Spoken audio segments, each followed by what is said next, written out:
I mean, we did this whole video on animals we're capable of fighting, and it really just occurred to me, what are the worst animals to be eaten by? Because if, like me, you've spent hours watching these animals eating other animals videos on YouTube, you've come to the right place. This is valuable knowledge right now. And the first one I was thinking of was the Komodo dragon, this massive, weird, ancient lizard, which is ripped. Like, you think it's like sagging grandma, but nah, like, this creature is juiced. What, and you think you can run away? You run at 13 kilometers an hour. Like, this lizard runs at 20. Bon appetit. I mean, this is just a brutal animal to get eaten by. It has a venom causing you to continuously bleed and get muscle paralysis. So you're this physically frozen, mentally terrified creature as it slowly crawls towards you. And it's a slow eater. It just bites down at you and just does this weird tugging motion. And it does it for a long time. So the chances are, it's just going to grab your stomach and slowly just rip the skin off. And oh, it should also be known, this venom doesn't have a painkiller. Like, there's no need for it to have a painkiller. This is nature saying goodbye. The only way I've ever seen like a large animal, say, fall asleep was when it accidentally tugged on an organ that was connected to the heart. I mean, I just think sometimes in this sort of safe-made environment, we forget how brutal things are out in nature.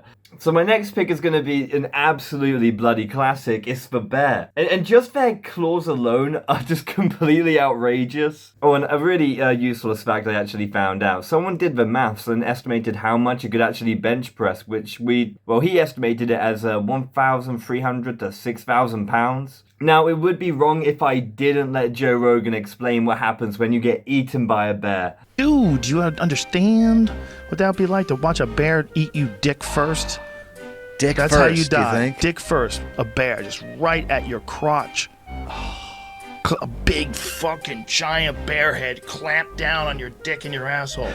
And you're going, no! And that's how you die. A lot of people have died that way, man.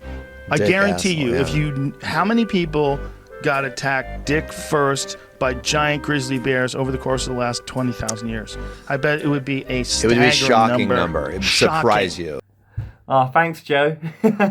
Anyway, we're picking really classic ones. I'm going to throw in a very strange one, as we can really guess most of these, right? So how about flesh-eating bacteria, also known however this word is pronounced? And no images, okay? It's rough. Seriously, like, check it out. Google Images, safe search off. But what do you really expect? Because we're talking about millions of bacteria getting under the skin into a really deep layer. And I don't know if it's because they feast on it, but they cause massive tissue damage.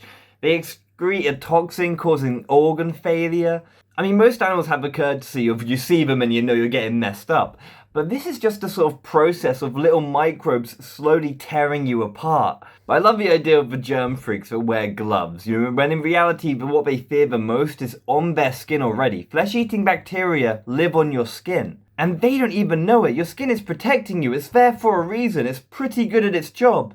Like, grow up. We're talking about brutal situations right now that our ancestors had to face and overcome, like a Komodo fucking dragon. And here's you with your latex gloves, like, oh, this is really gonna help me. It's like the kind of guy that's gonna go on an acid trip and realize that, oh my god, I'm an absolute pussy. But anyway, in case you didn't really realize that nature doesn't care about you, you might have even taken comfort in the idea that, us humans, we're compassionate, we have empathy for other people, and we care for one another.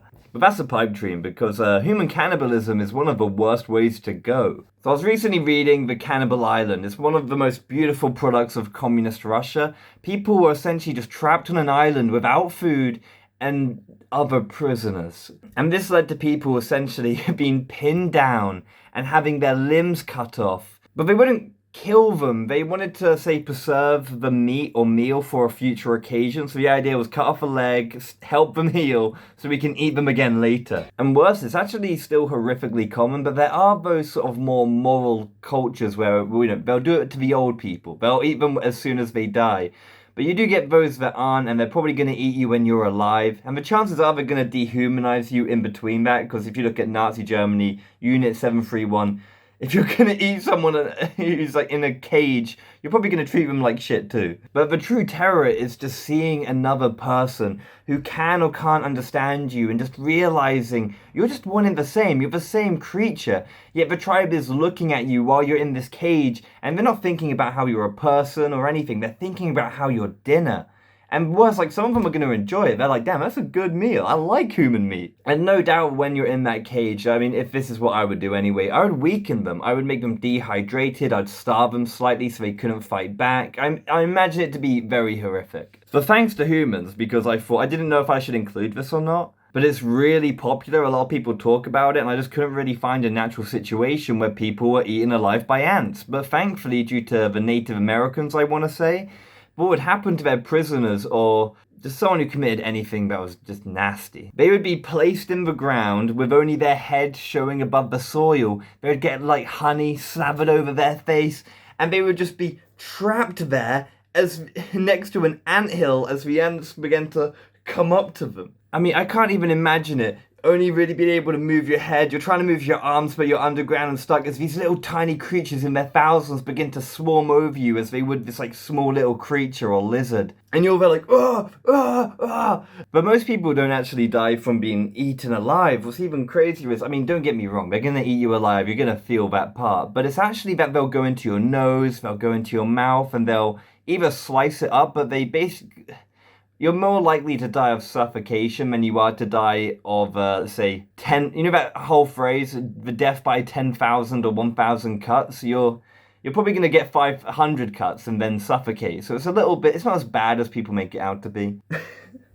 Even though it's like still horrific. Anyway, snakes. And I don't want to go for a poisonous snake. I want to go for a constrictor because, I mean, if you're talking about worst ways to die, being crushed to death is a pretty horrific one. And when you get this green anaconda, this 20-foot, 550-pound string of muscle, and that just like catches you, and it just quickly latches around you as it begins to say crush your ribs, and it breaks them, and maybe an arm if it's in the wrong place, and usually you can't breathe or blood just can't circulate properly. And I don't really know what you could do because it's like it's got scales. You can't really scratch it. I'd probably try and bite it, but I think your fighting is in vain. Because it's not the classic, oh, the walls are closing in, the ceiling's about to crush you, because that's like a consistent movement, right? This is more of a slow crushing, and you know, it's like, oh, it's going to keep you alive for a couple minutes. And at that point, I just don't know, it's just a horrific way to go. As this like snake head is like looking out, or it's looking at you, waiting for you to pass away. Nah. And you just know inevitably it's going to just like deconstruct its jaw and eat you whole. Let's move on. I did want to say lion or this other predator, but they'll kill you fairly quick. They want you lifeless so that you're no longer an issue to eat. I mean, the worst case I've ever seen is when a lion will go for the balls of another animal, a sort of like, I mean, could you really imagine you're just like getting attacked by a lion and it just grabs hold of your nuts and just starts yanking it, and you're just doing like this tug of war with your bollocks, like, ah! I should laugh at that, that's horrific. But yeah, that's an awful way to go, but usually it's for jugular. Rest assured it's for jugular. I've seen hyenas even go for the balls, and I just don't know why. Why do predators occasionally go for the nuts? I mean, I'll have to ask a zookeeper next time I'm at a zoo. I mean, I'm a little bit shameless, right? I'm not seeing them again, I don't care. I mean, it's a bit odd, but it's a real question. I mean, if let's say a lion bit my nuts off, I would instantly give up. I'd be like, yep, take me. I don't want to live any longer. So all carnivores, I just think you get off lucky. Like an omnivore is less designed to really put you to sleep. They're usually slow, and they only really fight you if they just completely outpower you. And from what I've seen, a lion is a gift from God, and a pack of monkeys would be another story. But the most imaginary one I've actually heard of, and which is horrific, you get tied up to a tree in a swamp, and suddenly mosquitoes come out and they pierce you with their little needly mouths as they suck your blood and leave you dry, and worse, itchy. And I did the maths with a friend, and I want to say it would take 200,000 mosquitoes to cause you blood loss. I mean, you can check me out on that, the numbers might be wrong. I just think at that point you wouldn't die to it. I'd bite my tongue. The idea that I'm going to wait for 200,000 mosquitoes to bite me, now that's a bite the tongue moment. Like, no, Goodbye. But anyway, I have to keep this video short. That's my list. These are all classics, but do write down the ones you want in the description. And I'm not saying, you know, yeah, a giraffe would suck. It would smack you with its head and maybe eat you. Sure, it would suck, but, you know, and I'm sure sheep would hurt too, I'm sure, but they have big googly eyes and I have big nice thumbs. Like, I just don't want any of this in the comments, okay? I don't want, like, oh, but dolphins, they would then eat you alive and drown you. Like, sure, but when? Like, when are you gonna get eaten alive by a million cockroaches? I just don't want to hear it. Like, I'm sure getting eaten by an anteater as it puts its, you know, tongue in your ear is a horrific way to go. But when? Because last video, I made it clear, we could beat up a goose, and then there are people in the comments going like, oh, actually, Andrew, I don't think we could beat up a goose. A goose is so strong, it'd probably eat us alive afterwards. Like, shut the fuck up. No. Like and subscribe. Comment a real thing. Comment a crocodile with its death roll, how it would rip your limbs off and then chase you down. That's bad, but if you're saying 1,000 frogs, just like block, I will block you. I'll remove your comment. I don't need you. But yeah, have a good one out there. I mean, you're not being eaten alive, so I don't know, maybe life is eating you alive, but but hey, just eat life alive back, eh? I don't know. I just make content that I would love to watch when I'm stoned. Catch you later.